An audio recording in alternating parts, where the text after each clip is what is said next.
अस्सलाम वालेकुम।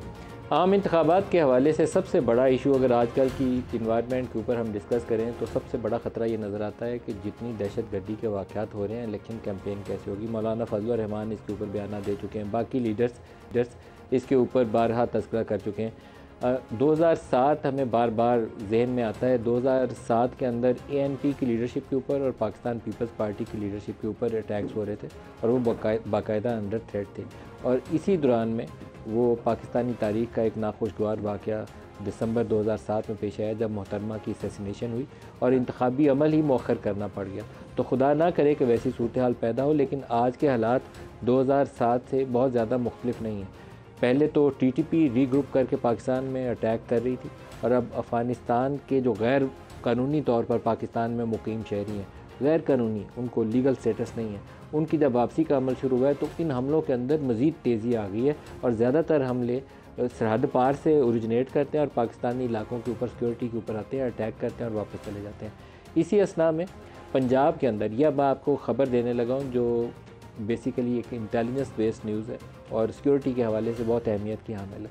ख़बर यह है कि जो मियाँ वाली के अंदर अटैक हुआ उसके बाद इंटेलिजेंस रिपोर्ट्स ऐसी आई हैं कि किसी बड़े सियासी रहनुमा को पंजाब में इलेक्शन कैंपेन के दौरान, मूवमेंट के दौरान एक से दूसरी जगह आते हुए, जलसों की तरफ खिताब करते जाते हुए निशाना बनाया जा सकता है, दहशत गर्दी की कार्रवाई की जा सकती है। उसके बाद पूरी पुलिस फोर्स को, RPOs को, DPOs को अलर्ट किया गया कि जितने मेन लीडर्स हैं, तमाम मेन पोलिटिकल लीडरशिप को ज़्यादा सिक्योरिटी प्रोवाइड की जाएगी। इंश्योर किया जाएगा कि कोई लूप होल्स, गैप्स ना छोड़े जाएँ जिससे कोई मुल्क दुश्मन, कोई टेररिस्ट आके फ़ायदा उठा के एक सिक्योरिटी की सिचुएशन ना पैदा कर दे। अब ये बहुत खौफनाक सूरत हाल है क्योंकि 2007 में सबसे बड़ा अलमिया ये था कि दिसंबर में जब पीपल्स पार्टी की लीडरशिप को निशाना बनाया गया रावलपिंडी के अंदर, उससे पहले सानहा कारसाज हो चुका था 18 अक्टूबर 2007 में। तो सीखने के लिए और सबक हासिल करने के लिए हमारे पास एक वार्निंग साइंस होते हैं ना, वार्निंग साइंस मौजूद थे कि बीबी को निशाना बनाया जा रहा है। सानहा कारसाज के बाद बीबी का पेशावर वाला जो जलसा था उसमें भी अटैम्प्ट हुई और सिक्योरिटी की इतलात थी और उन सिक्योरिटी इतलात के बावजूद ये पिंडी वाले जलसे में जो कुछ हुआ वो बहुत सारे लोगों की नाकामी और इंतज़ामिया की भी नाकामी और उस अरेंजमेंट की जो जितना भी सेटअप था, जिसका काम था कि बीबी को इंश्योर करे कि सिक्योरिटी देना, वो नाकाम रहा, पार्टी के अंदर भी और पार्टी के बाहर भी। लेकिन सबसे बड़ी ज़िम्मेदारी उस वक्त की जो जनरल परवेज़ मुशर्रफ की इंतज़ामिया थी और उसके नीचे जो पूरा सिक्योरिटी अपरेटस काम कर रहा था, उन लोगों की नाकामी थी। कहा यह जाता है कि एक रात पहले बीबी को इंटेलिजेंस के जो बड़े सीनियर लोग थे, शायद DGI, उन्होंने भी जाके ब्रीफ किया कि इस तरह का थ्रेट मौजूद है और आपको या तो करना नहीं चाहिए या अपने आप को एक्सपोज नहीं करना चाहिए। जलसा गाह जाने और आने का रूट भी तय किया गया। ये भी तय हुआ कि गाड़ी से बाहर नहीं निकलना, लेकिन उसके बावजूद जो वाक़या हमारे सामने है वो सामने है, उसको तो हम अनडू नहीं कर सकते। लेकिन जो चीज़ें बचाई जा सकती हैं, आज जिन खदशात का हमें पता है, उन खदशात का अज़ाला करने के लिए और ऐसी किसी नाखुशगवार सिचुएशन से बचने के लिए वो इंतज़ामात करने चाहिए कि कोई बड़ा लीडर दोबारा उसका निशाना ना बने। ये जो इतलात हैं ये KP के अंदर भी हैं और पंजाब के अंदर भी हैं और मैं प्रिसाइज़ली आपको पंजाब के हवाले से ये इतला दे रहा हूँ कि ये मियाँ वाली अटैक के बाद प्रिसाइज़ इन्फॉर्मेशन है कि किसी मेन लीडर को इलेक्शन कैंपेन के दौरान निशाना बनाया जा सकता है और उसी बिना के ऊपर इंतज़ामात किए जा रहे हैं। दूसरा बड़ा चैलेंज ये है कि जितने सिक्योरिटी के लोग दरकार हैं इलेक्शन ड्यूटीज़ के लिए, वो उतने सिक्योरिटी के लोग ना पंजाब पुलिस के पास हैं और ना KP पुलिस के पास है, ना बाकी लोगों के पास है। इलेक्शन कमीशन ने 2,77,000 लोगों की रिक्वायरमेंट बताई है कि in addition to police force हमें 2,77,000 फ़ौज से या सिविल आर्म फोर्सेस, रेंजर्स वगैरह, उनकी मदद चाहिए होगी। पंजाब में इसकी जो मतलूबा तादाद है, कुल जो मतलूबा तादाद है पंजाब में इलेक्शन ड्यूटीज़ के लिए तकरीबन 2.5 लाख के करीब है सिक्योरिटी की ड्यूटीज़ जो इलेक्शन के दिन चाहिए होंगी 8 फरवरी को, और उसमें से 1,15,000 के करीब तो पुलिस फोर्स दस्तयाब होगी पंजाब में। बाकी पंजाब में कोई 1,40,000 के करीब या उन्हें फ़ौज या रेंजर्स दोनों को मिला के सिक्योरिटी ड्यूटीज़ के लिए चाहिए। तो सर फहरिस्त चैलेंज पहला मेन लीडर्स की हिफाजत, दूसरा इलेक्शन डे की हिफाजत, दोनों काम बड़े चैलेंजिंग हैं। एक ख़बर सुप्रीम कोर्ट ऑफ पाकिस्तान से आ रही है और वो ख़बर भी बड़ी अहमियत की हामिल है। वो ख़बर ये है कि 2011 से एक प्रेसिडेंशियल रेफरेंस सुप्रीम कोर्ट में पेंडिंग है। उस वक्त इफ्तिखार चौधरी साहब ने कुछ पेशियाँ इसकी लगाई, शायद 6 दफ़ा उन्होंने समाअत उसकी की, लेकिन उससे लेकर आज तक वो किताब बंद पड़ी हुई है, वो फ़ाइल बंद है, उसका दोबारा खुलना ज़रूरी है। वो है जुल्फ़कार अली भुट्टो की हैंगिंग के हवाले से कि क्या वो अदालती कत्ल है या क्या मामला है। उसके ऊपर अगर अदालत इस केस को खोलती है और सुनती है तो इंसाफ के तकाज़ों को पूरा किया जाएगा, क्योंकि पूरी पीपल्स पार्टी और जो हमारे लीगल माइंड्स हैं उन सारों का ख्याल यही है कि वो अदालती कत्ल है। उस वक्त एक मिलिट्री टेक ओवर के नतीजे में जो वो बेंच फिक्सिंग की टर्म आजकल इस्तेमाल होती है उस वक्त ही किया गया, और पंजाब से मौलवी मुश्ताक और मरकज़ से जस्टिस अनवारुल हक और बाकी लोगों ने वो फ़ैसला किया जो उनको दबाव के नतीजे में करना पड़ा। खोल के आज अगर इसको देखें तो शायद हमें पता चल जाए कि किसके ऊपर क्या दबाव था, क्या हक़ाइक़ थे और क्यों ये फ़ैसला लेना पड़ा, और इसके नतीजे में हो सकता है कि बाकी बहुत सारे और मुकदमात जो मुतनाज़ा नौइयत के हैं उसके ऊपर भी बात करने की और समझने का हमें मौका मिल जाए। जो आज शुक्र है प्रोग्राम में हमारे साथ, इसमें फिरदौस आशिक अवान साहब हैं, सीनियर रहनुमा हैं IPP से, सलमान अकरम राजा साहब मारूफ माहिर कानून हमारे साथ हैं, और खुर्रम दस्तगीर खान रहनुमा हैं PMLN से, वो हमारे साथ। सबको प्रोग्राम में खुश आमदीद कहते हैं। फिरदौस भी आपसे स्टार्ट करूँगा। पहले तो ये जो ख़तरा या अंदेशा मौजूद है कि पंजाब में किसी बड़े सियासी रहनुमा को इलेक्शन कैंपेन के दौरान निशाना बनाया जा सकता है, क्या करने की ज़रूरत है कि 2007 वाली सिचुएशन दोबारा ना हमारे सामने आ जाए? बिस्मिल्लाहिर्रहमानिर्रहीम। नदीम साहब, ये वो तमाम बिटर रियलिटीज़ हैं जो पास्ट में आपने, मीडिया ने और पूरी कौम ने अपनी आंखों से देखी, और मैं ख़ुद चूँकि एक विक्टिम थी 2007 के इलेक्शन में, और इसी तरह की थ्रेट अलर्ट्स मेरे लिए भी जारी हुई थी, और मुझे भी वो तमाम दिखाए गए थे। इवन कि यहाँ तक कि मेरे ऊपर सुइसाइड अटैक कौन करेगा, फजलुल्लाह नाम का एक 5 फुट 6 इंच हाइट उसका हुलिया, और सब कुछ बता के जब मुझे कैंपेन के लिए मैं निकली तो हर मेरे जलसे के अंदर जब मैं स्टेज पे जाती तो सबसे पहले मैं फजलुल्लाह को ढूंढ रही होती कि वो उस कद का, उस हुलिये का, उस शक्ल पकड़ा का। गया बाद में 2-3 जगह पे उन्होंने इंटरसेप्शंस की, और ये सारे सिक्योरिटी जो मेजर्स हैं वो मुझे ब्रीफ किए गए, रूट बदले आपने, किसी तरह भी एक गाड़ी में नहीं बैठना, गाड़ियाँ चेंज करें, फिर आपका प्रोग्राम किसी को नहीं पता होना चाहिए। ये इलेक्शन के अंदर ये चीज़ें इफ़ेक्टिव नहीं हो सकती, क्योंकि अफरा तफरी और हर तरफ आपका एक गहमा गहमी चल रही होती है, तो जिसमें डिटेक्टर से आप लोगों को चेक करके जलसों में नहीं घुसा सकते। 27 दिसंबर 2007 होता है, ये बहुत ही वाकया नाखुशगवार वाकया। तो और क्या करें कि अब वो वाकया ना हो दोबारा, अल्लाह ना करे। देखिए, मैं समझती हूँ कि इस वक्त इसमें तो कोई शक नहीं कि पाकिस्तान के मुखालफिन जो हैं, ये पाकिस्तान ने जो 1 साल में स्टेबिलिटी ली है इकनॉमिक एंड सिक्योरिटी, उसको डीरेल करने के लिए ना सिर्फ गठजोड़ कर रहे हैं बल्कि प्रैक्टिकली बैरूनी मदद के साथ पाकिस्तान के अंदर कुछ ऐसे हालात पैदा करना चाहते हैं कि जिससे हमें अल्टीमेटली वो नेशनल चैलेंजेस हमारे बढ़े और एज अ कौम जो है हमारे लिए मसाइल आएँ। लेकिन रियासत जाग रही है, और रियासत ने सियासत को अगर साथ चलाना है तो फिर रियासत और सियासत जब तक इकट्ठे बैठ के इस चैलेंज से निपटने की एक है उनके एंड पे जिम्मेदारी, जो कि वो आसान तरीके से प्लान करके उसको प्रीएम्प्ट भी कर रहे हैं। बहुत सारे ऐसे केसेस और इश्यूज हैं नदीम भाई के जो प्रीएम्प्ट हो जाते हैं, हमें पता नहीं चलता, लेकिन उनको इंटरसेप्ट कर लिया जाता है, प्रीएम्प्ट कर लिया जाता है, ना वो मीडिया की जीनत बनते हैं ना किसी अखबार की सुर्खी, लेकिन वो वाक़यात रोक दिए जाते हैं। हमारे सामने वो वाक़या आता है जो हो जाता है। और अनफॉर्चुनेटली राजा साहब से भी इस पे पूछा, सलमान अकरम राजा साहब, ये मैंने जो अभी खबर आपके साथ शेयर की है ये बाकायदा ओरिजिनेट की है पंजाब से, और इसके ऊपर जो हमारे जर्नलिस्ट हैं उन्होंने काम किया, और ये इंटेलिजेंस बेस्ड इंफॉर्मेशन के ऊपर जो पंजाब होम डिपार्टमेंट है उसकी इतलात के ऊपर मबनी है खबर है, और रियलिटी के ऊपर मबनी है। जो इंटरसेप्ट हुई हैं मुख्तलिफ टेररिस्ट अटैक जो रिसेंटली पंजाब में हुए हैं, उसके बाद क्या करने की ज़रूरत है। मैंने 2007 की मिसाल पहले भी दी, आज भी दोबारा दोहराई है कि हमें आंखें खोल के रखनी चाहिए, इंतखाबी अमल मुतासर ना, और ख़ास तौर पर मेन लीडरशिप को प्रोटेक्ट करना सबकी ड्यूटी होनी चाहिए सिक्योरिटी के इदारों की। क्या कहेंगे आप? कि क्या कह सकते हैं, ये ज़ाहिर अफसोसनाक सूरत हाल है, और अगर ये वाकई इंटेलिजेंस बेस्ड ख़बर है और इंटेलिजेंस भी किसी सियासी मकसद के लिए नहीं पैदा की गई। देखिए, इस वक्त एक माहौल ऐसा है कि एतबार करना किसी भी चीज़ पर मुश्किल है। मैं नहीं कह रहा कि ख़बर गलत होगी, लेकिन ये एक ख़दशा तो है कि कुछ कुव्वतें इलेक्शन को फिर तातुल में डालना चाहती हैं, नहीं चाहती कि इलेक्शन हो 8 फरवरी को। तो अब उनका क्या रोल है? क्या ये उन कुव्वतों की जानिब से कोई कार्रवाई की गई है, ये जो खबर पैदा की गई है, या वाक़यातन ये कोई राजा और साहब, ये ताकतें उस हैं जो तरीके मुल्क से के मुखालिफ मैन्युफैक्चर्ड हैं? नहीं है, ये वो मन घड़त नहीं है कि इंतखाबी अमल को डिले करवाने के लिए खबर प्लांट की जाए ताकि इससे खौफ फैले। ये बताया जो हमें हमारी इतलात है अभी तक जो हमने इन्वेस्टिगेट किया है कि ये मियाँ वाली अटैक के बाद कुछ इंटरसेप्ट हुई हैं जिसके नतीजे में ये चीज़ें ये इकदाम लिए गए। तो मेरे ख्याल में प्रिकॉशन है, लेनी चाहिए। ठीक है। चलिए मान लेते हैं कि ऐसा ही है कि ये एक बाकायदा एक सही इंटेलिजेंस पर मबनी खबर है। तो अब क्या करें? देखिए, मैं नहीं समझता कि फूल प्रूफ सिक्योरिटी जो है, जब इतना बड़ा एक अमल हो जो इंतखाबात का अमल है, वो किसी भी मुल्क की ज़िंदगी में, इज्तमाही ज़िंदगी में, पीस टाइम में वो कहते हैं हालत अमन में सबसे बड़ी जो एक मोबिलाइजेशन होती है, जो रियासत हरकत में आती है, वो आम इंतखाबात के दौरान आती है। उसमें लाखों लोग जो हैं वो सड़कों पर होते हैं, जलसों में होते हैं, सैकड़ों की तादाद में उम्मीदवार होते हैं। तो इसमें हर एक को तहफ़्फ़ुज़ देना तो नामुमकिन है।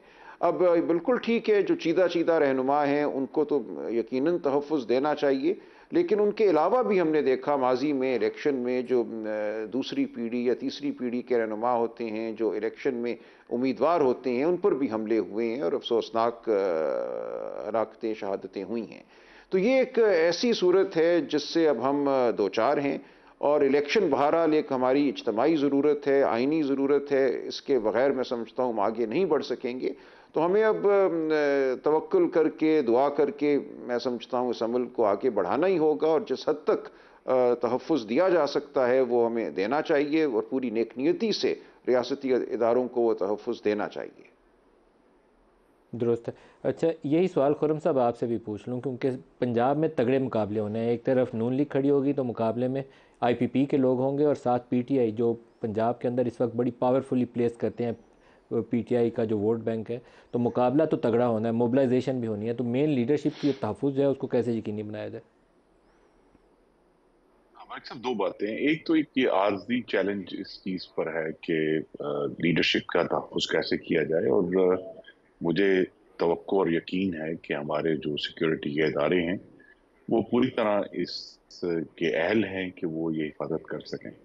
लेकिन जो चीज इस वक्त मिसिंग है और कम है, और वो है कि एक वाज़े अवामी ताइद इस जो दहशत गर्दी 2021 के एक तबाहकुन फैसले के नतीजे में पाकिस्तान में दोबारा आई है। जब 2021 में उस वक्त की सियासी और अस्करी क़यादत ने यह फैसला किया कि हमने टीटीपी को दोबारा पाकिस्तान में लेकर आना है, तो उसका नतीजा हम सब भुगत रहे हैं। तो इसलिए भी जरूरी है कि अगर से तमाम एहतियात की जाए, तहफ़्फ़ुज़ दिया जाए, लेकिन अब पार्लियामान का वजूद में आ जाना बेहद जरूरी है, ताकि वहां से भी एक भरपूर अवामी ताइद इस दहशतगर्दी के खिलाफ, चले हम इसको जंग क्या बड़ा लफ्ज है, लेकिन एक और जो मार्का हमें करना है, उसके लिए मुकम्मल तौर पर रियासत तैयार हो और तमाम बैकिंग हो। तो इलेक्शन जो है ये इसका होना भी अब ज्यादा जरूरी हो गया है, क्योंकि इसकी मिसाल फिर मैं दूंगा कि 2008 से 13 भी पाकिस्तान में एक मुंतखब हुकूमत मौजूद थी, लेकिन जब हालात बिगड़े 2010-11 में, तो फिर हमें एक नई पार्लियामान का इंतजार करना पड़ा, जिसके अंदर वो अज़म था 2013 का, जिसमें वो एक रिजॉल्व था कि हमने इस जंग से लड़ना है। और फिर एपीएस के जो भयानक वाकये के बाद पूरी कौम भी उसके पीछे खड़ी हुई, और फिर पाकिस्तानी खुर्रम कौम साहब, ने, क्या मुनासिब नहीं हुकूमत होगा और इस वक्त के अफवाज नवाज ने शरीफ मिलकर ये साहब जो जंग है, जीती? जो जो मेन लीडरशिप पहले वो जो पार्लिमानी लीडर्स थे जो आउटगोइंग पार्लिमान के, उसी को ही बुला के बैठ के एक मीटिंग कर लें जिसमें इंतखाबात के हवाले से 8 फरवरी को ही होंगे, आगे नहीं जाएंगे बुनियादी सिक्योरिटी स्ट्रक्चर क्या होगा, और कैंपेन के ऊपर कोई SOPs वो वज़ा कर लें। नवाज़ शरीफ को लीड लेनी चाहिए कि वो 8-10 लोग जो पार्लिमानी लीडर्स थे ना उनको बुलाएं, और इसके ऊपर ये 2-4 सिर्फ पॉइंट कि इंतखाबात आगे नहीं जाएंगे, सिक्योरिटी के क्या इंतजाम होंगे, और कैंपेन के कुछ SOPs तय कर लें। तो मेरे ख्याल में इस वक्त कद काठ बड़ा होगा नवाज शरीफ का। पीटीआई समेत आपको ये जी, कॉन्फ्रेंस करनी चाहिए। अगर अगर तमाम इस पर मुशावरत हो सकती है कि अगर तमाम लीडर आना चाहें, वरना इलेक्शन कमीशन ऑफ पाकिस्तान में भी ये हो सकता है कि तमाम लीडरों को मदऊ किया जाए कि भी ये एक आईनी आप अमल क्यों है इलेक्शन अवाम कमीशन की की तरफ राय देखते हैं? जानने। क्यों नहीं एक 3 टाइम फॉर्मर प्राइम मिनिस्टर ये इनिशिएटिव जी लेके जी, क्यों बुलाएं? आप नहीं, बिल्कुल। पीटीआई और को, जिनका पीपल्स पार्टी तजर्बा को, भी है, आईपीपी को, सारों को बुलाएं, साथ बिठाएं। जी जी, उनसे ज्यादा तजर्बा किसी ने नहीं, क्योंकि वो वजीर आजम थे जब ज़रब अज़्ब का आगाज हुआ और रद्दुल फसाद अल्हम्दुलिल्लाह मुकम्मल किया कामयाबी से, और रद्दुल फसाद का आगाज हुआ। तो लिहाजा उनसे ज्यादा इस मामले में इनसाइट और तजर्बा कम ही पाकिस्तानी लीडरों के पास है। तो बिल्कुल ये आपकी तजवीज साहिब है।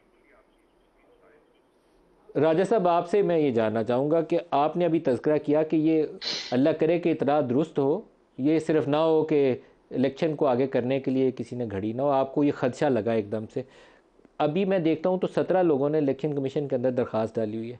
आज इस्लामाबाद हाई कोर्ट के अंदर एक दरख्वास्त आ गई है कि पहले वो जो अफ़गान जाली वोट अंदराज हुए हैं पहले वो खारिज किए जाए। कहीं से आपको लगता है कि वो खालिद मकबूल सिद्दीकी का बयान आ जाता है, परवेज़ खट्टक का बयान आ जाता है, मौलाना फजलुर रहमान का बयान आ जाता है कि अभी सिक्योरिटी ठीक नहीं है, अभी लोकल बॉडीज़ की एम्पावरमेंट नहीं हुई, अभी मेरी पार्टी नहीं है इसलिए टाइम चाहिए।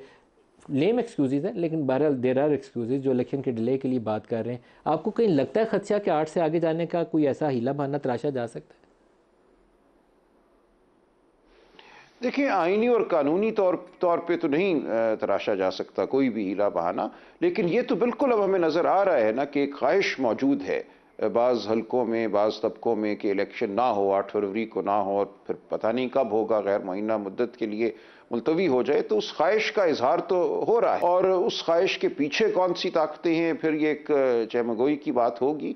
लेकिन ये बात तो बिल्कुल वाज़ेह है कि ये कोशिश जो है अब की जा रही है कि इलेक्शन में इल्तवा पैदा किया जाए।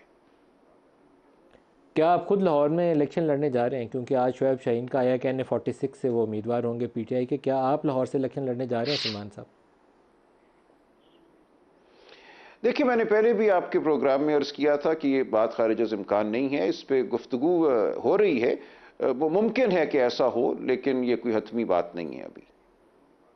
हतमी बात नहीं। फिरदौस बीबी, और मैं अर्ज़ कर दूं क्यों ये बात हो रही है, मैं ये भी थोड़ा अर्ज़ कर दूं। जी जी, कह दीजिए, कह दीजिए। जी, मैं सिर्फ गुजारिश कर रहा था। देखिए, वजह सिर्फ ये है कि चूंकि एक माहौल ऐसा है कि दहशत लोगों के दिलों में सरायत कर गई है, लोग आगे बढ़ना नहीं चाह रहे। सिर्फ इस वजह से मैं समझता हूं कि मेरे जैसे लोगों को कहना चाहिए कि हमने इस अगर जमहूरी अमल को आगे बढ़ाना है तो हमें अपने आप को पेश करना। ये जाहिर है कोई आसान इलेक्शन नहीं होगा, इसमें ख़तरात भी हैं, इसमें हर तरह की दुश्वारी है पीटीआई के कैंडिडेट्स के लिए बिलखुसूस। इसीलिए मैं समझता हूं कि सिर्फ अमल को आगे बढ़ाने के लिए और एक इलेक्शन को एतबार देने के लिए लोगों को आगे आना चाहिए। ये मेरा मतमा नज़र है इलेक्शन के बारे में सोचने के हवाले से। फिरदौस बीबी से पूछते हैं, फिरदौस बीबी, 8 ही कोई इंतखाबात हैं या खदशा है आपको भी कि आगे जा सकते हैं? देखिए, पहली बात तो ये है कि जो सिक्योरिटी पैरामीटर्स और ओवरऑल डिस्कशन आप कर रहे हैं, ये उस इलेक्शन को सिक्योर करने के लिए उसका एक प्रोसेस और हिस्सा है। और अगर ये डिस्कशन हो रही है कि ये थ्रेट्स हैं, तो इसका मतलब ये नहीं है कि इलेक्शन को डिले करने की कोई स्ट्रेटजी या कोई mechanism behind the scene plan हो रहा है। ये बिटर रियलिटीज़ रही, आप विक्टिम्स रहे, आपने उस माइंडसेट को भुगता और आपने बहुत सारे इलेक्शन प्रोसेस के अंदर वो लाशें भी उठाई। ये तो कोई ढकी छुपी बात नहीं है, लेकिन जो लोग ये इसको कहते हैं कोई हीला बहाना, या वो सारे सिर्फ इस वक्त दाल में कुछ काला की तलाश में लगे हुए हैं, और वो बदनीयती पे मबनी उनका अपना चूँकि ज़हन, सोच और इस वक्त एक्सपेक्टेशंस, मतलूबा नताइज जो हैं वो उनको फेवरेबल नज़र नहीं आ रहे, तो वो ये समझते हैं कि शायद इलेक्शन को मुलतवी करने की कोई बिहाइंड द सीन कोई स्ट्रेटजी चल रही है। मैं चाहती हूँ कि जो राजा साहब फरमा रहे थे, अपने आप को इलेक्शन में वो कैंडिडेट पुट कर रहे हैं या डिक्लेयर कर रहे हैं, तो वकला ही क्यों इस पूरे पीटीआई के स्क्वाड के अंदर जो उनके सोशल एक्टिविस्ट थे, जो उनकी वुमेन एक्टिविस्ट थी, जो उनके यूथ एक्टिविस्ट थे, जो उनके पॉलिटिकल वर्कर्स थे, जो पीटीआई का हरावल दस्ता थे, वो किस बंकर में जाके छुप गए हैं और उन्हें काले कोट को अपने तहफ़्फ़ुज़ के लिए ढाल बनाना पड़ रहा है। और काला कोट जो आयन और कानून के तहफ़्फ़ुज़ का अलमबरदार है, उस काले कोट ने एक जमात का ठेका क्यों उठा लिया है, और वो काला कोट जो है अपने आप को पॉलिटिसाइज करके एक गैर कानूनी सोच जो है, चूँकि हम ये right of freedom of expression and speech पे बिलीव करते हैं, तो बाकी कारकुनान का, बाकी उनके तमाम जो पॉलिटिकल वर्कर्स हैं, उनका हक सलब करने के लिए ये टोला क्यों निकल पड़ा है। और ये सिर्फ और सिर्फ एक ऐसी आग जो मुआशरे के हर सेगमेंट में लगाई गई, हर शोबे के अंदर पोलराइजेशन की गई, वहाँ पे इस किस्म की नफ़रत के बीज बोए गए, जहर आलूद प्रोपेगेंडा मुतारफ़ किया गया, वो बयानिया जो बाकी इदारों को ज़मीन बोस कर चुका है। अब ये अदलिया और बेंच और बार का जो एक तकद्दस था, उसको पमाल करने के लिए एक नई चाल चली जा रही है। और जो मैं नहीं समझती कि पीटीआई के कारकुनान के साथ इंसाफ होगा, क्योंकि ये जब पैसे वाले कादावर काला कोट पहन के खड़े होंगे तो आम वर्कर को टिकट कौन दे रहा है? राजा साहब, आप जवाब देना चाहेंगे इसका? जी, मुख्तसर जवाब देना चाहूँगा, कोई तफसीली बात की ज़रूरत नहीं है। देखिए, ये हकीकत है कि हज़ारों की तादाद में वर्कर्स जो हैं उनको गिरफ़्तार कर लिया गया है, या वो लापता हैं, या वो छुपे हुए हैं। अगर वो बाहर निकलें तो धर लिए जाते हैं। छोटे छोटे अगर कोई कॉर्नर मीटिंग या घरों में भी अगर लोगों ने मीटिंग की है तो वहाँ जाके लोगों को गिरफ़्तार किया गया है, और कुछ नहीं तो MPO के तहत लोगों को गिरफ़्तार किया गया है। एक जो वोटर्स हैं, मैंने कहा हल्का तो 10 लाख की उस पे बनता है ना, तो चंद वर्कर्स के छुपने से तो वहाँ पीटीआई खत्म नहीं होती ना। जी, मुझे गुजारिश करने दें।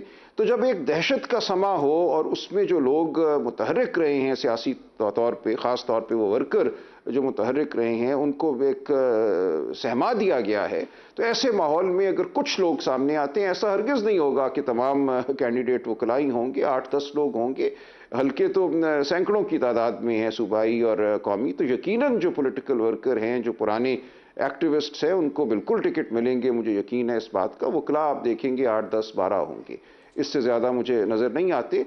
इसलिए ये बात कहना ब्रेक करीब आ गई है राजा साहब, मुझे ब्रेक पे जाना है, लेकिन ये जुल्फ़िकार अली भुट्टो ऊपर मैं ब्रेक से वापसी पे रिएक्शन चाहूँगा आप सारे लोगों का। ब्रेक ले लें, ब्रेक से वापसी पे भुट्टो केस, क्या अदालत से अब इंसाफ हो सकता है या नहीं हो सकता? ब्रेक ले लें, हमारे साथ रहिए।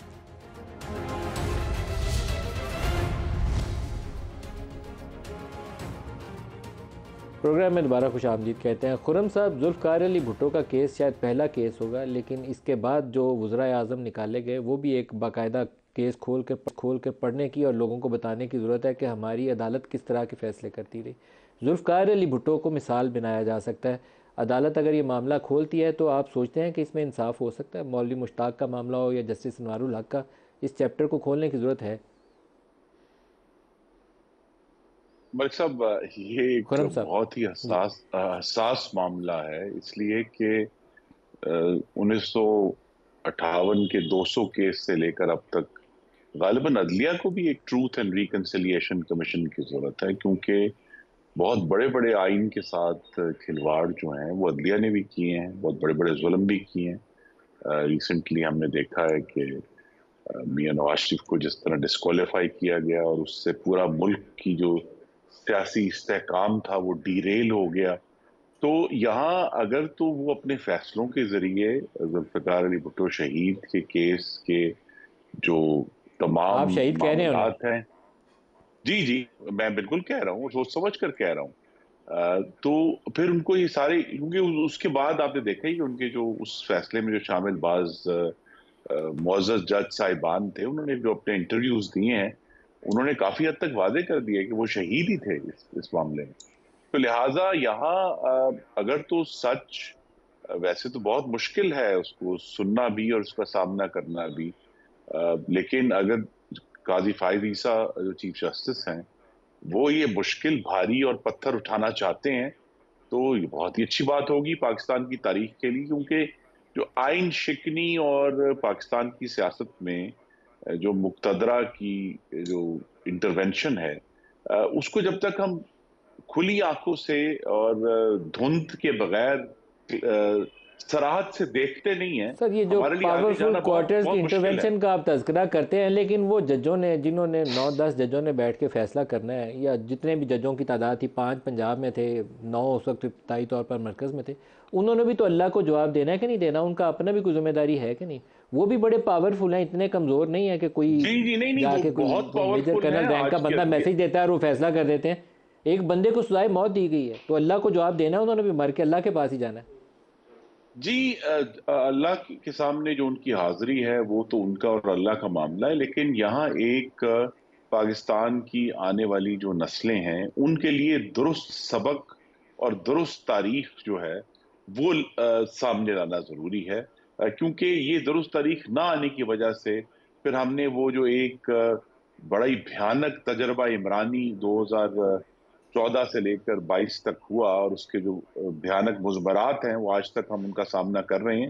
तो यहाँ ये जो सारे इश्यूज हैं, और इसमें अगर मुस्लिम लीग नून की भी एक तारीख है, पाकिस्तान पीपल्स पार्टी की भी एक तारीख है 1960 की दिहाई में, ये सब चीजें जब तक हम अपने आने वाली नस्लों को वाजे नहीं करते कि जी ये जजेस थे और इन्होंने ये फैसला किया और उसका नुकसान क्या हुआ, और ये जो असल में जो अहम बात है वो ये है कि हमें ये अपनी आने वाली नस्लों को समझाना है कि पाकिस्तान जमहूरियत के बगैर आगे नहीं जा सकता। ये अब सारे तजर्बे और ये तमाम इंटरवेंशन हम करके देख चुके हैं, अदलिया की तरफ से भी, सियासत के अंदर भी, मीडिया के अंदर भी, और उसके नतीजे पाकिस्तान के लिए अच्छे साबित नहीं हुए। तो लिहाजा यहाँ राजा वो साहब जो से मैं एक इसका जवाब सारा चाहूँगा। हमारी तारीख में जो एक मिसिंग हिस्सा है कि अवाम के मुंतखब नुमाइंदों का जो रोल होना चाहिए, चाहे वो ओवरसाइट है, लेजिस्लेशन है, जब तक उसको हम मजबूत बुनियाद पर खड़ा नहीं कर लेते तो हम दोबारा इसी गड्ढे में गिरते रहेंगे। राजा साहब, जो मुख्तलिफ फ़ैसले असम्बलियों के तोड़ने के ऊपर आते रहे ना, कि नुसरत भुट्टो केस में क्या था, वो आसमा जिलानी केस में क्या था, या वो बाद में ज़फ़र अली शाह केस में क्या था, उसको तो साइड पे रख दें। जुल्फ़िकार अली भुट्टो हैंगिंग, फिर उसके बाद वज़ीर आज़म जो निकाले गए पाकिस्तान में पीपल्स पार्टी के दौर में, सबसे पहले गिलानी साहब, उसके बाद नवाज शरीफ वाला मामला, उसके बाद अभी इमरान खान का केस जो अभी चल रहे हैं, ये इनकी तरफ बाद में आते हैं। पहले स्टार्ट पहले से कर लें जुल्फ़िकार अली भुट्टो से। आपको लगता है कि अदलिया इस चैप्टर को साफ़ करने की कोशिश करेगी, अपने हाथ साफ़ करेगी उन धब्बों से जो कभी 63 एक ही शक्ल में लगते रहे, कभी केस पनामा का आया तो इकामा पे कहा कि सादिक और अमीन ही नहीं है, ऐसे ऐसे कमालात किए हैं अदलिया ने कि मुझे लगता है कि वो अपने केसों की खुद भी मिसाल नहीं दे सकते। क्या इंसाफ करेगी अदालत?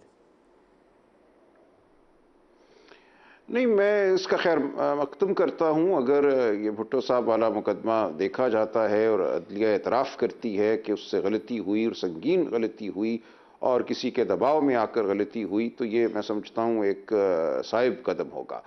लेकिन अफसोस ये है कि भुट्टो साहब का जो मुकदमा था वो एक सिलसिले की कड़ी है।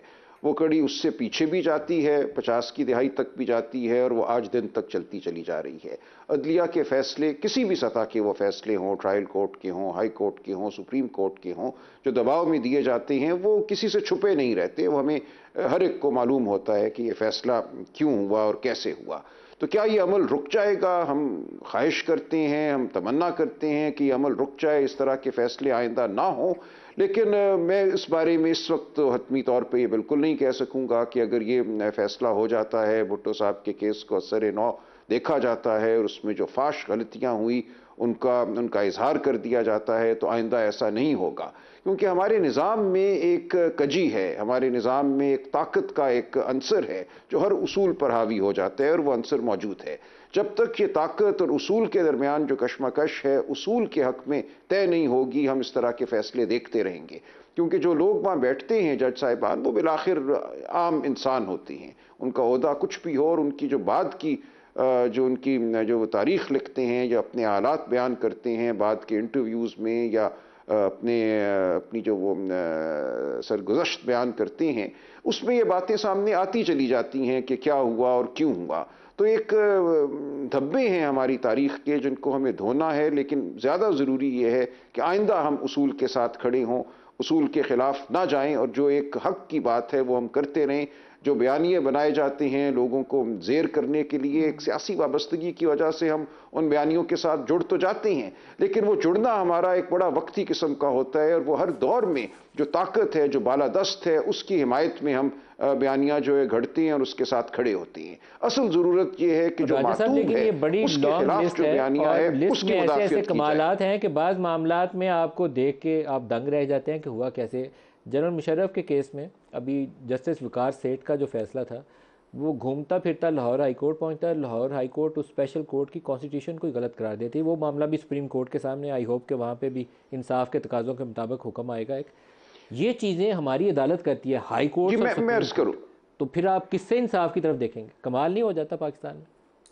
नहीं, मैंने इसीलिए अर्ज किया, ये हर सतह पे हुआ है, ये ऐसा नहीं है कि सिर्फ कोई निचली सतह की अदालतों ने ऐसे फैसले किए, ये हर सतह पे हुआ। असगर खान केस आपके सामने है, देखिए 1990 में जो बेनज़ीर भुट्टो के साथ किया गया, जिस तरह IJI बनाई गई, IJI की लीडरशिप को जिस तरह पैसे फराहम किए गए, वो तमाम मामला असगर खान केस में खुल के सामने आ गया। और जिस तरह उस वक्त जो एक लीडरशिप बनाई गई, उसने तायद और ताउन अपना पेश किया उन कुव्वतों को जो जमहूरी अमल के खिलाफ थी, जो जमहूरी अमल में शगाफ डालना चाहती थी। ये हमारी तारीख का हिस्सा है। तो इस हमाम में कोई भी सुथरा नहीं है, हम किसी पे उंगली उठाए तो वो उंगली हमारी अपनी तरफ आती है। लिहाजा हमें ये याद रखना चाहिए कि किसी ना किसी दौर में हर सियासी जमात जो इस वक्त हमारे सामने है, उसने तायद की है, उसने मुआवनत चाहिए है उन कुव्वतों की जो जमहूरी अमल के खिलाफ हैं, जो जमहूरी अमल को रोकती हैं। अब हमें सबको अयादा करना चाहिए, तहिया करना चाहिए कि हम अवाम के साथ हैं, हम जमहूरियत के साथ हैं, जमहूरी अमल के साथ हैं। बिल्कुल सही है। सलमान रकम राजा साहब, बहुत शुक्रिया, आप हमारे साथ रहे। फिरदौस भी आपकी तरफ, मैंने वो जस्टिस वकार सेठ वाले फैसले का हवाला दिया। आप लोगों की हुकूमत थी उस वक्त, 2 वज़ीरों ने बैठ के प्रेस कॉन्फ्रेंस करके जस्टिस वकार, अल्लाह पाक उनके दर्जात बुलंद करे, उनके ज़हनी कैफियत के ऊपर ही सवाल उठा दिए थे कि क्या उनका जहन भी सही है या नहीं है। पाकिस्तान में हर दौर में, ये राजा साहब ने सही कहा कि कोई ना कोई सियासी जमात इस सिस्टम की बेनिफिशरी होती है जो मैनिपुलेशन करता है। हम इससे निकलना पड़ेगा। पहली बात तो ये है कि देखना ये है कि हम लोग जो पार्लियामेंटेरियन हैं या सियासतदान हैं, उनका जो mind set TV talk shows में रिफ्लेक्ट होता है, वो जब पार्लियामेंट के अंदर बैठ के वो ज़िम्मेदारी लेजिस्लेशन की उनके पास आती है, तो वो माइंड सेट फिर उस तरह से ट्रांसफॉर्म नहीं होता इनटू एक्शंस। जो जिम्मेदारियां हमें अवाम देती है, जो अच्छी बातें टीवी में करते हैं, वहाँ एक्चुअली कानून साजी के वक्त नहीं होता। वो जब हमें मौका मिलता है तो देखें, हमें हमारा वोटर क्या ताकत दे के भेजता है। वो चाहता है कि हम वहाँ जाके इंस्टीट्यूशन बिल्डिंग करें, हम वहाँ जाके रिफॉर्म्स करें, हम वहाँ नेशनल इंटरेस्ट को भी प्रोटेक्ट करें और पब्लिक इंटरेस्ट के भी कस्टोडियन बने।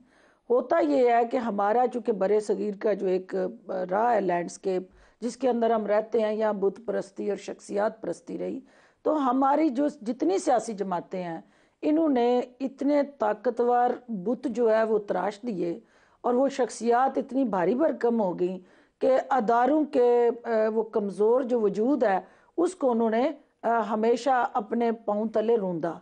और वो कमज़ोर अदारे जो हैं उसमें ज़ाहिर है एक ताकतवर अदारा जिसको कौम ये समझती है अदलिया है, तो अदलिया के अंदर जो एक ड्राई क्लीन मशीन लगनी बहुत ज़रूरी है, क्योंकि मेरे सताए, आपके सताए जितने विक्टिम्स हैं, उनकी आखिरी होप जो है वो अदालतें हैं।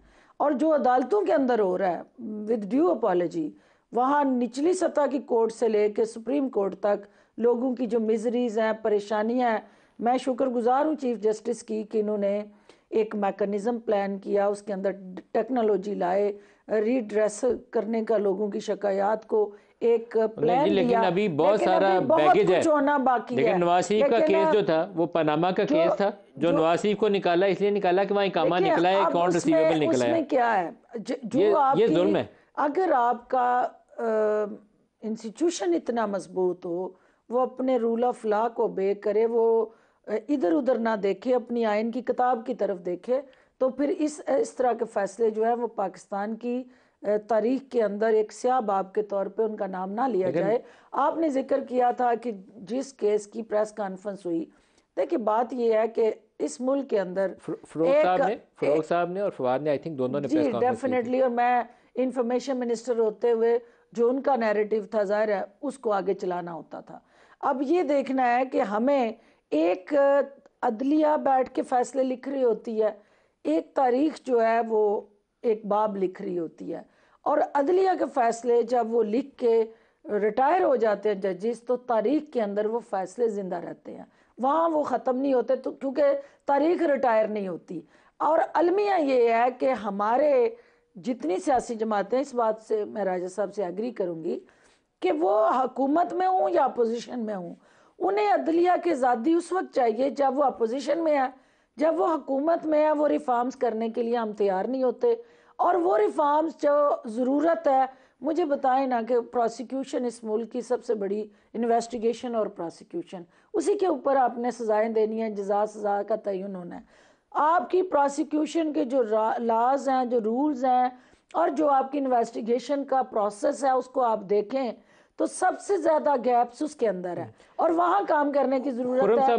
खुरम साहब, लेकिन मैं अभी करने की बिगर पिक्चर की तरफ ही दोबारा आपको और लेकर आता हूं। अनफॉर्चुनेटली मीडिया भी उसमें, जब ये गलत हो रहा होता है तो उस वक्त तालियां बजाई जा रही होती हैं, जब वहां वो चले जाते हैं साहब, तो वो उस वक्त वो फरिश्ते होते हैं। मीडिया खाली तालियां नहीं बजा रही होता, मीडिया में जो सवाल उठाता है उसके ऊपर बंदिश भी हो जाती है। नहीं, वो बंदिश, खुरम साहब, जो वज़ीर आज़म के निकालने की रफ्तार है, आप मलिक साहब, मैं यही तो कोशिश कर रहा हूँ कि ओपिनियन फॉर्म करूँ, यही तो कोशिश कर रहा हूँ। ओपिनियन देने वाले नहीं है, आपने ओपिनियन बनानी है, यही तो कोशिश कर रहा हूँ। तो जब वो सवाल उठाऊं कि जिससे आप लोग भी मोटिवेट हो और लोगों को भी अंडरस्टैंडिंग डेवलप। और ये खुरम साहब, यहाँ सबसे बड़ा सवाल ये है कि वज़ीर आज़म को निकालना ऐसे है कि यूं करके वो चुटकी बजाते हैं और वज़ीर आज़म की छुट्टी हो जाती है। अब ये जो पनामा वाला मामला था, इंसाफ का तकाजा तो ये था कि 450 लोगों की तहकीकात होती, लेकिन उस वक्त फोकस एक था शख्स कि उसको निकालना है, निकाल दिया उसको, इकामा निकलाया पनामा के अंदर से, और अकाउंट रिसीवेबल के ऊपर उन्होंने डिक्लेयर कर दिया लाइफ टाइम डिस्क्वालिफिकेशन।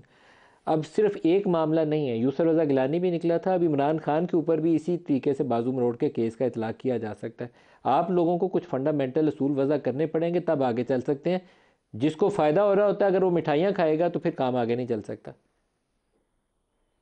जी, अदलिया का रोल पाकिस्तान की सियासत में एक बहुत बड़ा, आप कहेंगे, मखमसा है, क्योंकि अदलिया की जो कानून की हिफाजत की वजह से उनका एक पाकिस्तान में एक स्टैचर है, उनकी एक साख है, लेकिन वहाँ जिस किस्म के मामलात हुए हैं हालिया सालों में, बल्कि जिस तरह मैंने भी कहा कि 200 केस पे मामला चल रहा है, तो यहाँ फिर वो अदलिया को पार्लियामान की जो ओवरसाइट है उससे दूर नहीं रखा जा सकता। तो लिहाजा पाकिस्तान के अवाम के पास, जिनके हम नुमाइंदे अल्लाह ताला ने मौका दिया रहने का, कि पाकिस्तान के अवाम के बिहाफ पर किसने वॉच करना है कि अदलिया अपना काम कर रही है या नहीं कर रही। तो अदलिया की जो ओवरसाइट मैकेनिज्म है वो अपनी जगह पर मौजूद है, और उसमें अगर कानून साजी करनी पड़ती है कि प्राइम मिनिस्टर्स को तो कम से कम वाइल इन ऑफिस, जिस तरह काफी मुल्कों में है कि जब तक वो अपनी ओहदे पर कायम है तब तक उनकी इम्यूनिटी है, अगर उनके ऊपर जरूर इतने भयानक केसेस हैं तो वो जरूर जब ओहदे से अपनी मुद्दत मुकम्मल करें तो वो केसेस उन पर चलाए जाए और कानून का इतलाक हो। कानून के इतलाक से कोई मावरा नहीं होना चाहिए, लेकिन बहरहाल ये जो जमहूरी अमल को कानून के लबाते में जिस तरह तरोड़ा मरोड़ा गया है, ये आप बिल्कुल दुरुस्त कह रहे हैं कि अब जो 21वीं सदी का आने वाला इंशाल्लाह पाकिस्तान होगा उसमें इसकी गुंजाइश नहीं है, क्योंकि हमें अपनी जमहूरियत को आगे लेकर चलना है। और जमहूरियत, क्या आप लोग अपने पार्टी मंशूर के अंदर जो नया मंशूर लिख रहे हैं उसके अंदर ये लॉ रिफॉर्म जो हैं ये उनका हिस्सा बनाएंगे अपने पार्टी मंशूर के अंदर? जी, जो मैं तो उस सब कमेटी का हिस्सा, लेकिन मैं आज के प्रोग्राम के बाद जरूर उनको ये एडवाइस करूंगा कि ये हिस्सा होना चाहिए कि हमें पाकिस्तान की जो अदलिया है हर लेवल के ऊपर, और मलिक साहब ये सिर्फ सुप्रीम कोर्ट का मामला नहीं है। मतलब मैं गुजरावाला से आपसे मुखातिब हूँ, यहाँ का जो सिविल कोर्ट है, यहाँ का जो सेशन कोर्ट है, उसकी भी ओवरसाइट जरूरी है, जो कि बिल्कुल ओवरसाइट से आजाद है इस वक्त। तो लिहाजा ताकि क्या वो आवाम को डिलीवर कर रहे हैं, हमारी बिल्कुल जो असल इशू है, ये ख्वाहिश नहीं है कि हमारी वही नुकता है जो जिसकी तरफ फिरदौस बीबी ने भी इशारा किया है। हाँ, क्योंकि कम से कम बुनियादी लीगल रिफॉर्म है जिसकी जरूरत है। फिरदौस बीबी क्लोजिंग जमातों को, सारी सियासी जमातों को सॉल्व करना, इस इशू को पॉलिटिसाइज करना है, और आप इनके मैनिफेस्टो क्लोजिंग रिमार्क्स ले लें फिरदौस बीबी। उतनी ज्यादा ओवरसाइट जरूरी होगी। खुर्रम भाई, सही। पर सबसे पहली बात यह है कि ये तमाम सियासी जमातें जो हैं वो अपने अपने मैनिफेस्टो के अंदर, और आईपीपी हम ये क्लेम कर सकते हैं कि हमने अपने मैनिफेस्टो में सबसे इम्पॉर्टेंट पॉइंट ही ये रखा है कि हम रिफॉर्म्स लाएंगे, इंस्टीट्यूशन रिफॉर्म्स, इंस्टीट्यूशन बिल्डिंग, और जमहूरियत के अंदर शख्सियात अदारों के ताबे होती हैं, अदारे शख्सियात के ताबे नहीं होते। तो जो ट्रू स्पिरिट ऑफ डेमोक्रेसी है वो रूल ऑफ लॉ को आपके भी मैनिफेस्टो का हिस्सा बनेंगे? 100% हमारे मैनिफेस्टो के अंदर ऑलरेडी इनलिस्टेड है, और टॉप प्रायोरिटी है कि रूल ऑफ लॉ जो है वो हर हाल में। डॉक्टर फिरदौस आशिक अवान साहिबा, खुर्रम दस्तगीर साहब, सलमान रकम राजा साहब, सबका बहुत शुक्रिया। आज के लिए इतना ही इजाज़त दीजिए। अल्लाह हाफ़िज़।